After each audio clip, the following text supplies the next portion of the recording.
আমাদের কি হয়েছে আমরা মৃত্যুকে ভয় পাই না? আমাদের কি হয়েছে আমরা মনে করি না যে আমরা মারা যাব? পৃথিবীর সর্বশ্রেষ্ঠ মানুষ, সর্বশ্রেষ্ঠ রাসূল দুনিয়া থেকে বিদায় নিলেন, তার সাহাবীদেরকে ছেড়ে তিনি দুনিয়া থেকে চলে গেলেন, উপরের জগতে পাড়ি জমালেন। আমাদের কি হয়েছে যে আমরা বিশ্বাস করতে চাই না, আমরা প্রস্তুতি গ্রহণ করি না মৃত্যুর জন্য? আমি আপনি কি মনে করি যে আমরা চিরদিন বেঁচে থাকবো? আমি আপনি কি মনে করি যে আমার গ্যারান্টি রয়েছে আমি সালাত আদায় করে আমার রুমে ফিরে যাব? বিশ্বাস করুন হে আমার ছাত্র ভাইয়েরা, অবশ্যই আমাকে আপনাকে একদিন মৃত্যুবরণ করতে হবে, আমাকে আপনাকে একদিন এই দুনিয়া ছেড়ে চলে যেতে হবে। সুতরাং মৃত্যুর জন্য প্রস্তুতি গ্রহণ করুন, সুতরাং মৃত্যুর জন্য প্রস্তুতি গ্রহণ করুন। সেই দিন আসার পূর্বে, যেই দিন মৃত্যু আপনার দরবারে উপস্থিত হবে এবং মহান আল্লাহ তাআলাকে আপনি বলবেন, ইয়া আল্লাহ আমাকে স্বল্প একটু সময় দিন, আমাকে স্বল্প একটু সময় দিন, আমি ফিরে যাই এবং কিছু নেক আমল করে আসি। কাল্লা ইন্নাহা কালিমাতুন হুয়া কাইলুহা।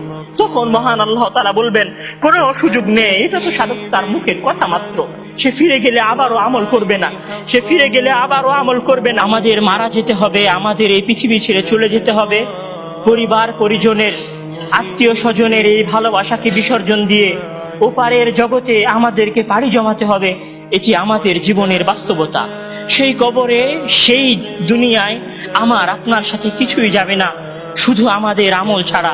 বিশ্বাস করুন, মৃত্যু আপনার জীবনে যে কোনো সময় উপস্থিত হতে পারে। আপনি আপনার বিবেককে জিজ্ঞাসা করুন, আপনি এই মৃত্যুর জন্য প্রস্তুত কিনা? কেননা আপনার মৃত্যু যদি নির্ধারিত হয়ে যায় আর আপনি যদি ওপারের জগতে পাড়ি জমান, এই জীবন সংসারের আর কোনো কিছুই আপনার কাজে আসবে না, শুধু বাকি থাকবে কিয়ামতের দিন। সম্মানিত ভাইয়েরা, সেই দিন আসার পূর্বে প্রস্তুতি গ্রহণ করুন, সেই দিন আসার পূর্বে প্রস্তুতি গ্রহণ করুন। জেনে রাখুন, সেই দিন উপস্থিত হয়ে গেলে আর কোনো আমল করার সুযোগ থাকবে না। সেই দিন উপস্থিত হয়ে গেলে কবরে নাজাত পাওয়ার জন্য আর কোনো কিছু করার সুযোগ থাকবে না। সেই দিন এসে গেলে 2 রাকাত সালাত আদায় করে আল্লাহর কাছে ক্ষমা প্রার্থনা করার কোনো সুযোগ থাকবে না। সেই দিন এসে গেলে রাতে জেগে 8 রাকাত তাহাজ্জুদ সালাত আদায় করার কোনো সুযোগ থাকবে না। এখনো সময় আছে। মহান আল্লাহ তাআলার দরবারে নিজেকে সঁপে দিয়ে তার কাছে ক্ষমা প্রার্থনা করুন। মহান আল্লাহ তাআলার দরবারে নিজেকে সঁপে দিয়ে তার কাছে ক্ষমা প্রার্থনা করুন। মানুষের সাথে কোনো ভুল থাকলে সে ভুলের ক্ষমা চেয়ে নিন। মহান আল্লাহ তাআলার সীমা লঙ্ঘন করে থাকলে মহান আল্লাহ তাআলার কাছে ক্ষমা চেয়ে নিন। সেই দিন আসার পূর্বে যদি সেই দিন এসে যায়, সেদিন আর কোনো লাভ হবে না, সেদিন বেঁচে থাকার আর কোনো সুযোগ হবে না, 1 সেকেন্ড সময় আপনাকে বেশি দেওয়া হবে না। সম্মানিত ছাত্র ভাইয়েরা, মৃত্যুর জন্য প্রস্তুত হন।